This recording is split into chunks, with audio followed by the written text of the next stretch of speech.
29 मई को रात के करीबन 9-9:15 बजे अनंतनाग टाउन में जंगलात मंडी वाली साइड में एक टेररिस्ट अटैक जो है वो पेश आया था और उसमें एक उधमपुर के लोकल दीपक कुमार दीपू उनका जो है इस टेररिस्ट एक्ट में उनका कत्ल किया गया था। और इसके बाद ही हालांकि वो बिल्कुल बरलबे हॉस्पिटल था वो इंसिडेंट साइट,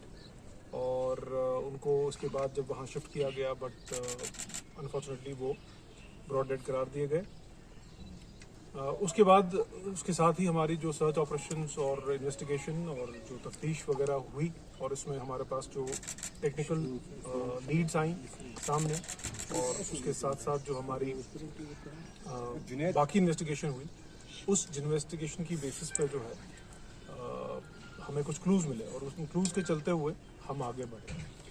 इसी दौरान हमने कुछ सस्पेक्ट्स पे जीरो इन किया और काफ़ी सारे और सस्पेक्ट्स को भी हमने उठाया और उनसे हमने जो है इंटरव्यूज़ किए, इंटरोगेशन की। और इसी दौरान में इसी असना में जो है हमारे पास 2 इंडिविजुअल्स हैं, 2 पर्सन्स हैं जो कि अनंतनाग टाउन के ही रहने वाले हैं, देवा कॉलोनी के। एक का नाम सहरान बशीर नदाफ है और दूसरे का नाम उबैद नज़ीर लाइगरू है। ये दोनों लड़के मिसिंग हो गए। हमारी इन्वेस्टिगेशन भी इन्हीं इंडिविजुअल्स की तरफ पॉइंट कर रही थी और इनके लिए फिर एक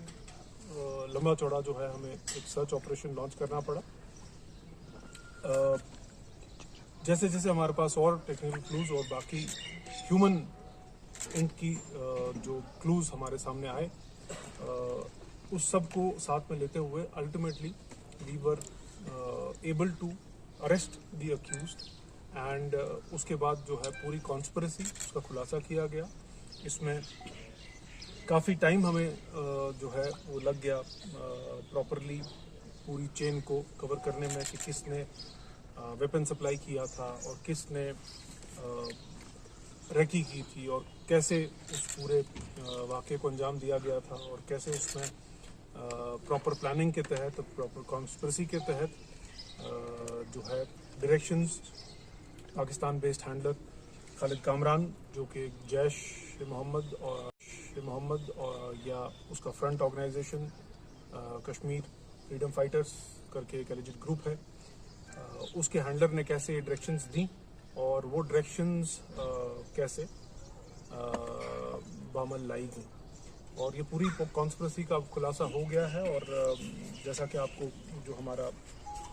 इसमें सिट है उन्होंने जो इसमें काम किया है और जो हमारा उसमें इन लोगों ने इन्वेस्टिगेशन किया है उसके हिसाब से आपके सामने जो प्रेस हैंडआउट भी रखा गया है उसमें इसकी डिटेल्स हमारे पास क्लियर होती हैं कि हमारे पास अभी तक इसमें एक AK-47 magazine, 40 rounds of AK ammunition, 2 pistol magazine, 7 live rounds of pistols, 7 empty cartridges, 3 hand grenades, mobile phones और एक स्कूटी जो है जो इस कार्रवाई को अंजाम देने में यूज़ हुआ था, ये सब चीज़ें इसमें रिकवर हुई हैं। और अभी भी इसमें कुछ हमारे 1-2 लीड्स जो हैं वो जारी हैं और उन पर काम चल रहा है। तो सर क्या आप इसमें एक बड़ी कामयाबी मानते हैं कि अनंतनाग टाउन में इतनी? देखिए, नेचुरली हमारे लिए एक चैलेंज था, ये बहुत बड़ा एक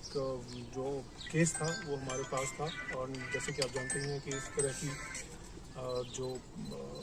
माइनॉरिटी किलिंग हो रही है उसमें कई सारे एक बहुत मोडस ऑपरेंडी जिसको हम कहते हैं वो यूज़ हो रहे हैं। बार बार हैंडलर की तरफ से ये डायरेक्शन आती है कि स्पेसिफिकली किसी कम्युनिटी को टारगेट किया जाए, और अक्सर व बेशतर आपने देखा कि इस साल हमारे पास काफ़ी सारे इंसिडेंट हुए पिछले साल 1.5 साल में, जहाँ पे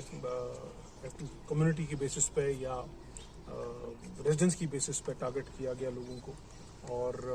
जैसे कि इस केस में भी आप देखेंगे कि जो विक्टिम था वो बहुत ही एक गरीब आदमी था और अपनी फैमिली को सपोर्ट करने के लिए यहाँ पे एक मेले में काम कर रहा था। तो डेफिनेटली ये हमारे लिए बहुत इंपॉर्टेंट केस था और I would say that it was a matter of dignity of the police कि हम इस केस को वर्कआउट करें। Sir, was this group now active for some time now? Because you had said in the handout that so far 5 persons जैसे मैंने आपको पहले ही कहा, yes, of course, this was a group which has been working for some time. There are some leads which we are investigating. We expect certain more arrests and certain more revelations in the case. And at the same time, I would say that this is a classical example of what we have been talking about, a hybrid terrorist model, in which a complete fresher, a complete young, impressionable mind is used by handlers across and targeted to carry out such dastardly attacks, and somehow